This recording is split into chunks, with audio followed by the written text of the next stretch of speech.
North Korea is known to be one of the most secretive and repressive regimes in the world, with strict controls on everything from what its citizens can watch and read to their movements, and access to information. If you're living in North Korea, with no freedom, starving, dirt poor, and feel like you're trapped, here are 7 of the most common ways North Koreans have used to escape the regime. In this video, we'll go through the different options available to you. Option 1. Escape through the DMZ. The most dangerous way to escape the country is by crossing the DMZ. You can try to escape North Korea through the demilitarized zone, the DMZ, that separates North and South Korea. This is an incredibly dangerous option and should only be attempted if you have no other choice. The DMZ is heavily guarded by both North and South Korean forces. If you try to escape this way, you're likely to either step on a landmine, get electrocuted, or be gunned down by troops. This is the most dangerous way to escape North Korea, but that doesn't mean it's impossible. Under these conditions, civilians just about never make it across safely, and that's why almost all successful DMZ crossings are from North Korean soldiers who were actually supposed to be guarding the border. It is very difficult. However, if you are successful, you'll be able to claim asylum in South Korea. This is not the ideal route to take for the average North Korean. Option 2. South Korean Embassy. If you're looking for a safer option, escaping through the South Korean Embassy may be the best choice. However, it's also a more complicated process, and you'll need to have connections and resources to make it happen. To escape to South Korea, you'll need to first make your way to China by crossing the Tumen or the Yalu River. This is not a legal option, and if caught, the consequences can be severe. North Koreans caught escaping can be executed, imprisoned, or sent to work camps. If you decide to escape through China, you'll need to find a way to cross the border. This is easier said than done, since the border is heavily guarded by both North Korean and Chinese forces. Once you are in China, you'll need to contact the South Korean embassy, which is located in Beijing.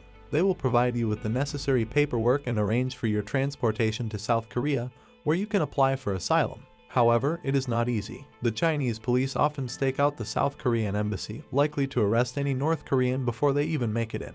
If you are lucky enough to get in, yes, the Chinese can't get you, as there's immunity within the embassy. But for how long? Even if South Korea approves your defection, you're going to have to leave the embassy at some point to get to a plane to fly to Seoul, so you're still going to have to set foot in China, and that's when Chinese authorities can grab you. Option 3. Help from smugglers. Smugglers can offer a way out. Smuggling networks have existed in North Korea for years, and they provide a variety of services to those wanting to escape.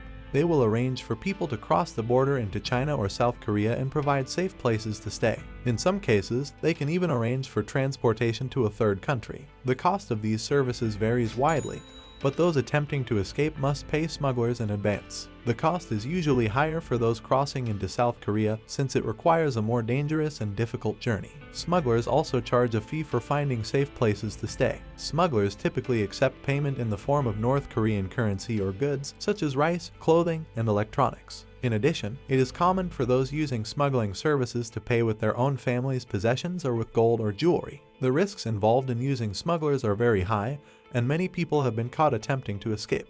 While smugglers can provide a way out of the country, there is no guarantee of success. For these reasons, it is important for anyone considering getting help from smugglers to carefully weigh the risks before making any decisions. Option 4. Escape by sea. Another way to escape North Korea is by sea. In the last 40 years, some North Korean families have attempted to make the journey by boat to South Korea. With no passport, visa, or money, South Korea is the most logical destination, as the South Korean government welcomes North Korean refugees with open arms, considering them their own citizens. It's the easiest way to overall safety and security. However, this is a very dangerous option and should only be attempted if you have no other choice. To escape by sea, you'll need to find a boat and navigate your way to South Korea. Keep in mind that a boat can be very expensive, since as a North Korean you are most likely to be poor. It's also important to note that the North Korean government has been known to shoot at escapees who attempt to leave by sea, making this a very risky option. You can either leave from the West Coast or the East Coast. I would recommend leaving from the East Coast. The seas are unpredictable and many things can go wrong. Remember, you're dirt poor and you're probably on a small, flimsy boat with no real navigational equipment.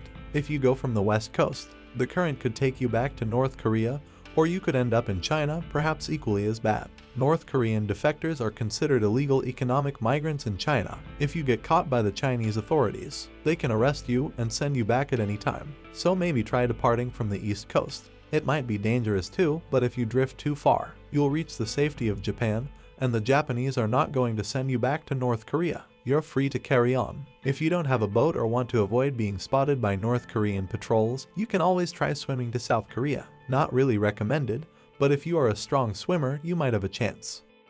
Option 5. The Gobi Desert. You can also escape through the Gobi Desert to Mongolia. The Gobi Desert, located in northern China and southern Mongolia, is an immense region of sand and rock that stretches for thousands of kilometers from Mongolia to China. It is one of the most inhospitable places on Earth and is known for its extreme temperatures, sandstorms, and lack of food and water. The Gobi Desert is also home to dangerous predators such as wolves, snakes, and wildcats. Not a place you want to cross. Despite this, the appeal of a much shorter journey to Mongolia makes it a legitimate option.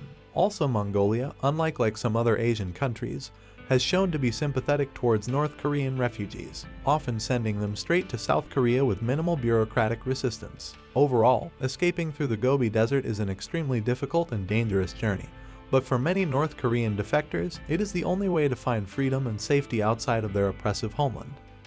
Option 6. The West. Defectors can also seek asylum in Western countries by physically making the arduous trek to a country's border and tapping on the shoulder of a border guard to seek asylum. There are several reasons why a North Korean would choose a Western country over the guaranteed security of South Korea. It could be related to discrimination, life opportunities, or friends and family, just to name a few. There have actually been people from other countries who have pretended to be North Korean defectors in order to gain refugee status, so the vetting process is very strict. Sometimes a genuine North Korean defector will be wrongly accused of being a fraudster and get deported back to the country they think he's from. And if that country is China, well, that's just cruel. As of now, there's somewhere between 1,000 to 2,000 North Korean refugees living in Europe. France, Finland, Sweden, Norway, Netherlands, Germany, Belgium, Denmark, Luxembourg, and the UK are all reported to have small North Korean communities. The largest in Europe is in southwest London, with approximately 700 defectors. It should be noted that Great Britain has accepted more North Koreans than almost any other country, and provided them with homes, financial support, and other social benefits. Option 7. Becoming a North Korean soldier. To become a North Korean soldier, one must first be approved by the North Korean government. This means that the individual must undergo several tests and interviews to prove that they are willing and able to serve in the army. Once the individual is approved, they are then assigned to a military base in North Korea where they will complete their service. Becoming a North Korean soldier could be a way to escape the country. Almost all successful escapes are from North Korean soldiers since they got access to the borders, making this a great opportunity to escape as a North Korean soldier. Here you can see a soldier that successfully crossed the DMZ.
There are several ways to escape North Korea. However, each option comes with its own set of risks, and it's important to carefully consider your situation and the resources available to you before attempting to escape.